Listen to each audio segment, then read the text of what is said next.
So we're picking up with part 2 of Pyrrhus Cineas by Simone de Beauvoir. The second part really starts to answer what it is we can expect and how we do justify ourselves. So the first part went through some problems with traditional philosophical responses. So you had the criticism of the instant, where one retreats inward and focuses on just now, which kind of severs our ties to other people, our past and future, the past that we have been and the future that we have yet to be. We can't expand ourselves into infinity. This is a sort of empty abstraction, being related to everything, leads us no particular relationship that defines us. Problems with the God relationship as that transcendent being toward which we reach, but we can't sort of make it there. But then also at the same time, we have to define the meaning of our relationship with God and religion and all of that kind of stuff. Then we risk the similar problem if we think of an abstract humanity, all people, right?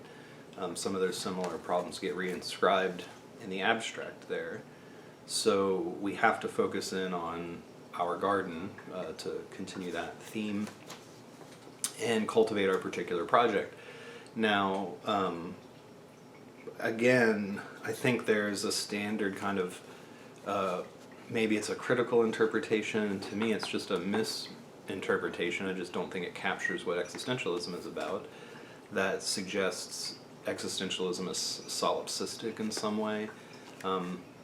Here again, as soon as we get into the first section of part 2, others, I just think that interpretation just doesn't really hold up given the texts that we have in front of us, including Sartre's text. So she says in this first section, "The normal man does not think he is made of glass or wood. He does not think he is a puppet or a ghost.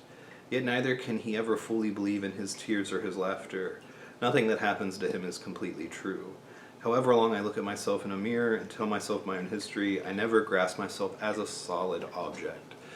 So this again goes back to the being of humanity as the being of a lack.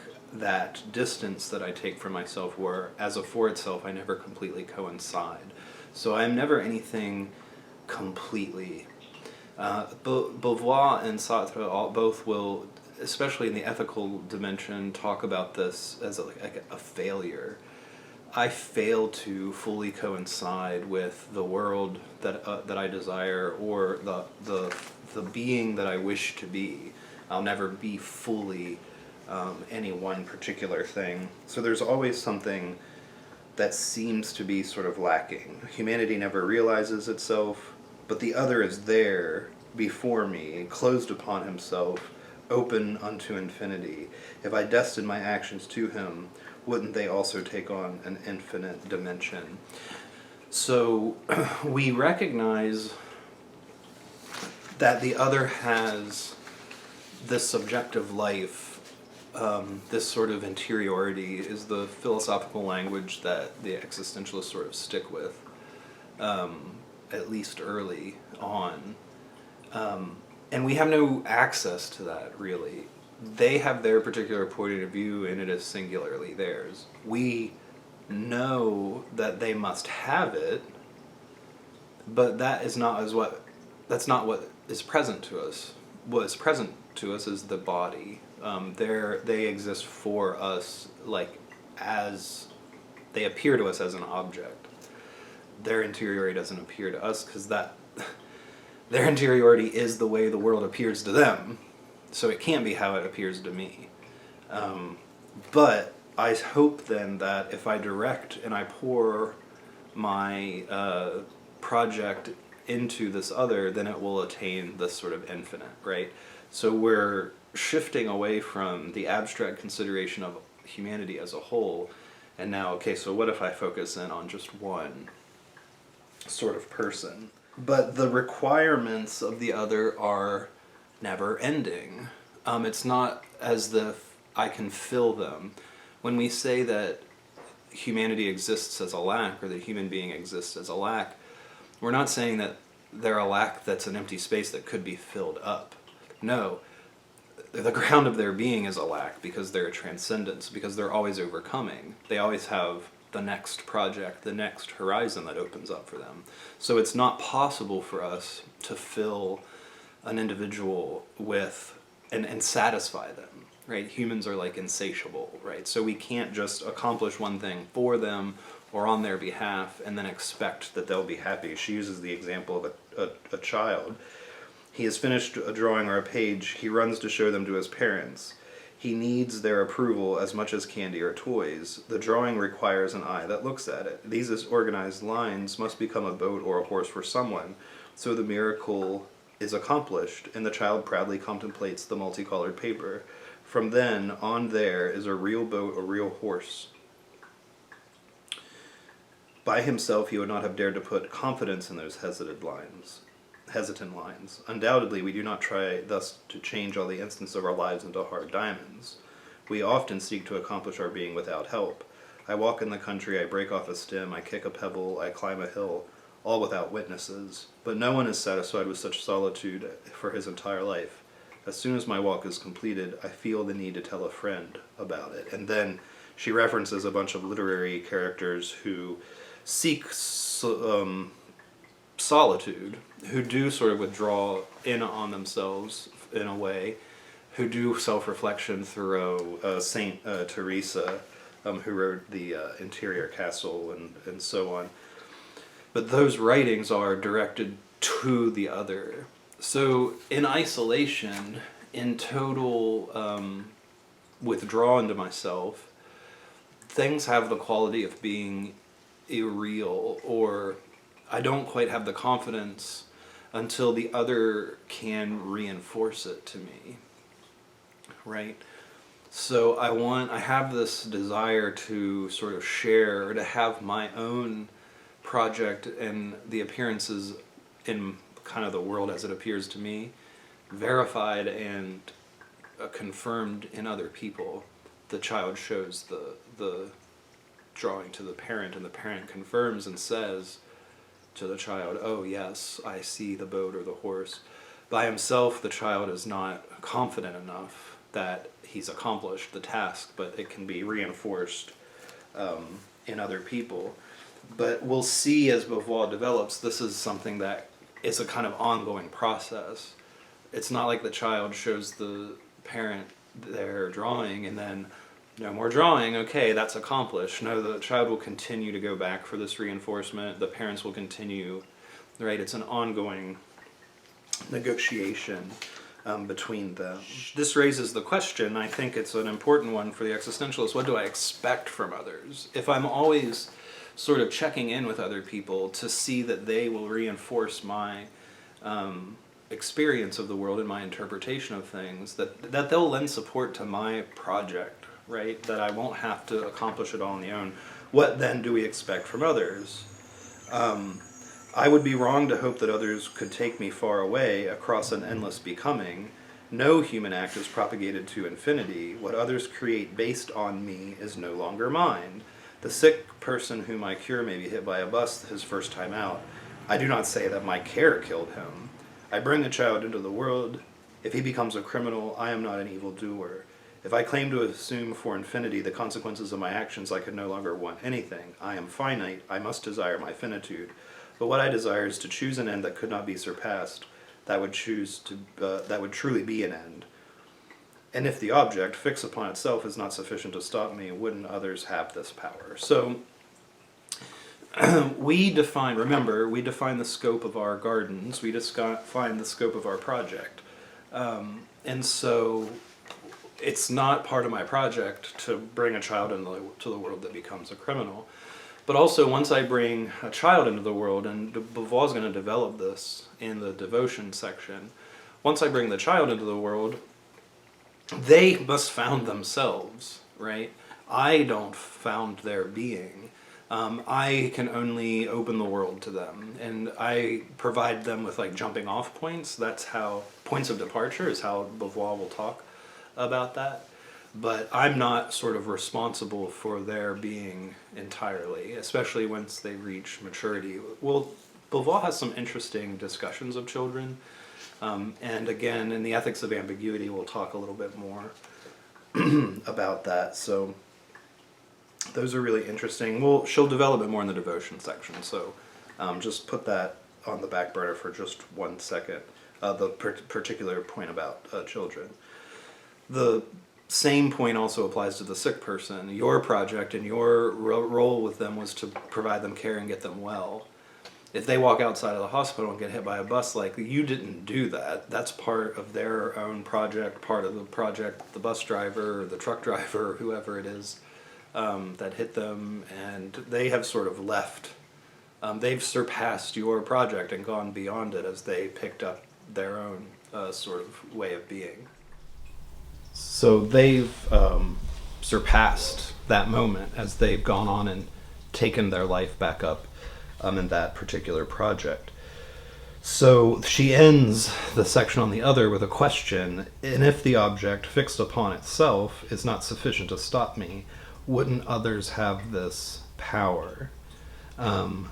So we're now getting into the dynamics of interpersonal relationships, which you can see the existence of others and the relationship of their projects with mind must be part of a given situation.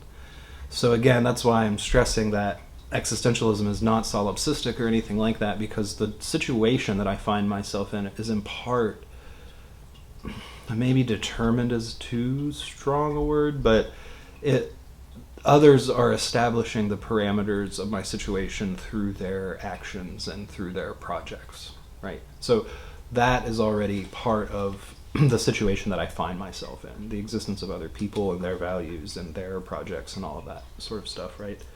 So she begins the devotion section then. Let's suppose the other needed me and that his existence had an absolute value. Then my being is justified, since I am for a being whose existence is justified. I am released from both the risk and the anguish. By positing an absolute end for me, I have abdicated my freedom. Questions are no longer posed. I no longer want to be anything but a response to that appeal which requires me. So there is a really interesting, I think, foreshadowing of the one and the other relationship that is really developed in the second sex. It's introduced in the introduction to the second sex in Beauvoir's work, or it's defined very clearly there, I should say. This relationship where one person makes themselves dependent, they posit the other as the one having an absolute value, and then they submit themselves to a servile role with that one. So here I think you can see an interesting early expression of a relationship between people where one must play this sort of devotional role. Now, of course, the problem in the second sex is that in the history of Western thought, a woman has been defined as essentially this role. That the essence of their character is exactly to perform this devotional role. And they've been sort of coerced into it and socialized to think that that's their only role, that they're doing something wrong or failing to fulfill their feminine destiny or something like that. Here, she says at the end, to attain his being, the slave wants to be a thing before the one who possesses it. Many men, and even more women, wish for such a rest. Let us devote ourselves. But first, to whom shall I devote myself? So again, the question of having to choose the person who is going to fulfill this role of an absolute value throws it back on you. Every turn in the sort of existentialist argument is going to throw it back on us for having to choose. There are all kinds of avenues we pursue, and the issue of bad faith becomes important here. there are many avenues that we pursue that we try to avoid our freedom. And the first half of Pyrrhus and Cineas is a sort of an exploration of some of the more philosophical ways that this has, that people have pursued an escape from their freedom and from the responsibility that it entails. If I can flee into the other, I can disburden myself of this responsibility, because now it's just what they need. I just have to listen to them and follow through and be devoted to their needs. But I have to first pick. So now here again it comes back to me. I have to decide who will stand in as this absolute value. It can't be, it could be, I guess, just anybody, but it has to be someone particularly, right? The devoted man often complains of meeting only ingratitude around him. His kindness goes unnoticed and even irritating. The justification that he was expecting is refused him by the very person who alone could grant it. You also then turn again to another discussion of the child. I did not ask to be born, says the ungrateful child. These words sting his father to the quick, because devotion appears, first of all, as a total resignation in favor of the other. I lived only for you. I sacrificed everything for you, says the father. But he must clearly recognize that he couldn't resign in favor of what did not yet exist. To bring a child into the world is not to devote oneself to anyone. It is indeed to throw oneself into the world by way of an anonymous child without submitting to any foreign will. The child didn't exist. There was no one to be devoted to or not before the birth of the child. And so the father, what Beauvoir's basically going to work out is that in this kind of situation, the father, or the one who is seeking to devote themselves, is really devoting themselves to an idea that they have of the other person. So they're setting themselves up for a kind of like failure.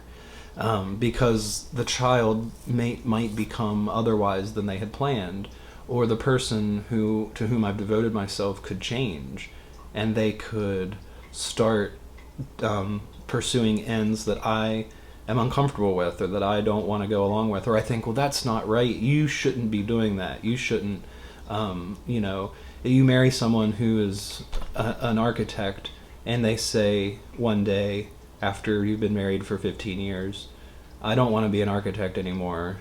I'm going to go off and join the circus or whatever. No, I fell in love with the architect, and I have devoted myself to your career, and I've taken on your triumphs of mine, and you can't just throw all that away. But again, it's the person who's deciding the scope of their project, the other person. And if they've decided that the circus project is going to be theirs, you see that as a betrayal only because you've reduced them to the object that you have. You've made them coincide with the being of an architect in your mind. And you've forgotten the sort of transcendent element of their subjectivity that is always sort of surpassing itself and moving on into something new. That she just asks, but is it indeed the other's good that one wants? It is evident that one can speak of devotion only on this condition. If I set a goal for myself that another did not seek for himself, it is my goal, and I am not being devoted. I am doing. In looking at this son who did not ask to be born, and who is presently a handsome and robust little boy, the father may proudly think, see what I have made, and not see what I have devoted myself to. There is devotion only if I take an end defined by the other as my end. But then it is contradictory to suppose that I could define that end for him. The despotic father who prevents his son from marrying whom he wishes would still like to think that he is devoted to him, but it is in the name of his own good that he chooses one situation rather than another for his son. So in this form of devotion, you're denying the freedom of the other in an important way. You're saying, oh, I'm doing this for their own good because I know what's better for them, or because they're ignorant and they just don't know their own good. But you're supplanting their ends with yours. You're forcing their ends. Now, this is a kind of tyranny, as Beauvoir. You're using your freedom basically to deny the freedom of others, and this will become Beauvoir's explicit definition of oppression. Again, and the ethics of ambiguity particularly. So the question then becomes, can I devote myself in this way without being tyrannical? Well, if you're open enough to accept the ends of the other and help them pursue that, then yes. But very often what happens is that you're not exactly helping the other pursue their ends. You're suggesting or promoting ends that you think they ought to pursue, but they're your ends for them. You want your kid to be a particular thing, a doctor or a lawyer, or follow the family business or something like that, but that's your end for the child. And it could be the case that the child could take over that end, but maybe not. And sometimes, Beauvoir even talks, it's kind of funny, sometimes the overly devoted child ends up being a somewhat disappointment, because where went their sort of spirited nature, their childish defiance? Same happens from the other's perspective, right?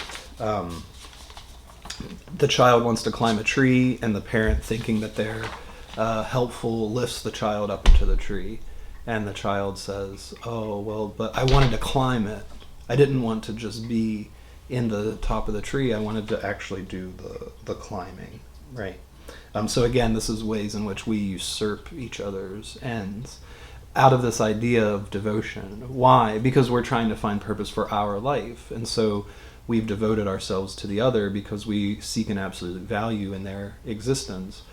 But the problem becomes then we are tyrannical toward the object of our devotion, that we try to determine what's good for them, but that's always coming from us. That's always a value established from us. So unless we can listen and be really open to their projects, devotion risks becoming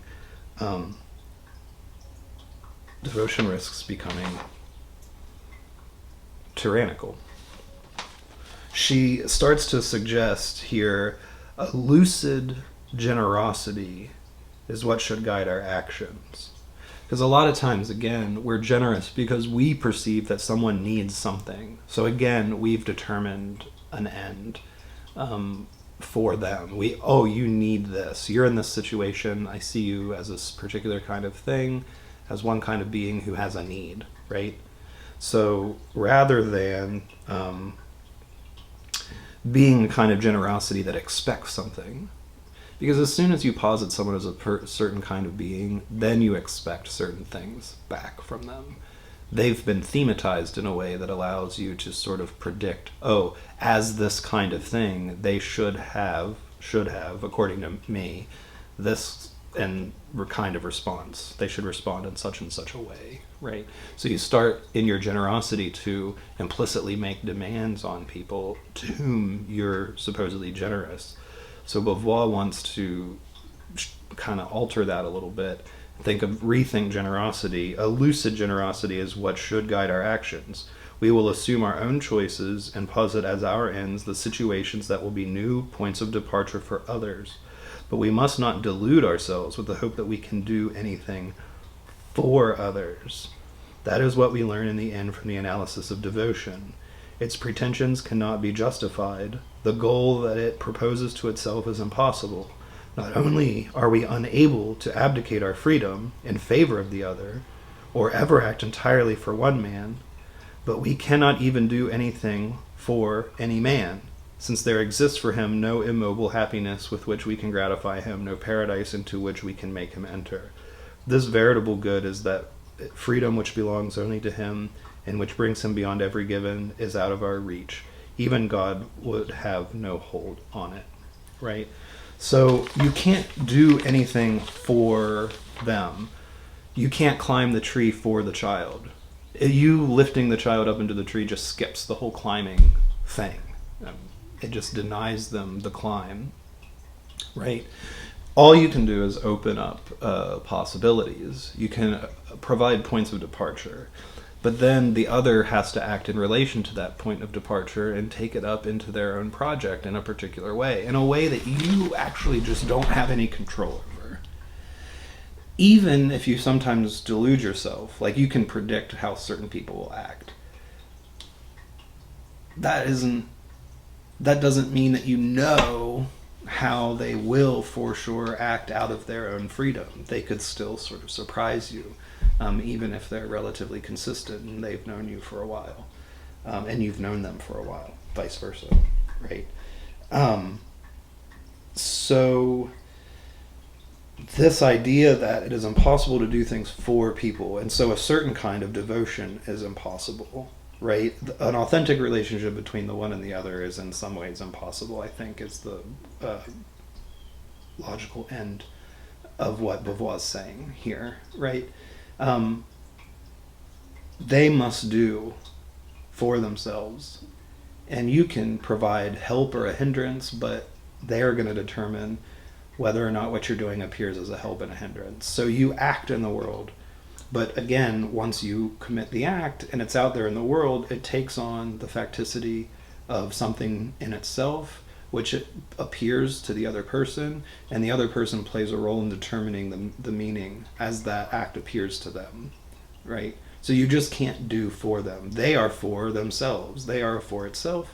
And so they play a role in determining how your actions are going to incorporate into their project, and so on and so forth. So we can't make this final move. We can't flee into the absolute value of another person, even in their particularity.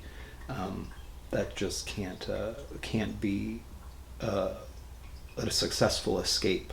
We're stuck with our freedom and with the choice that we have to make.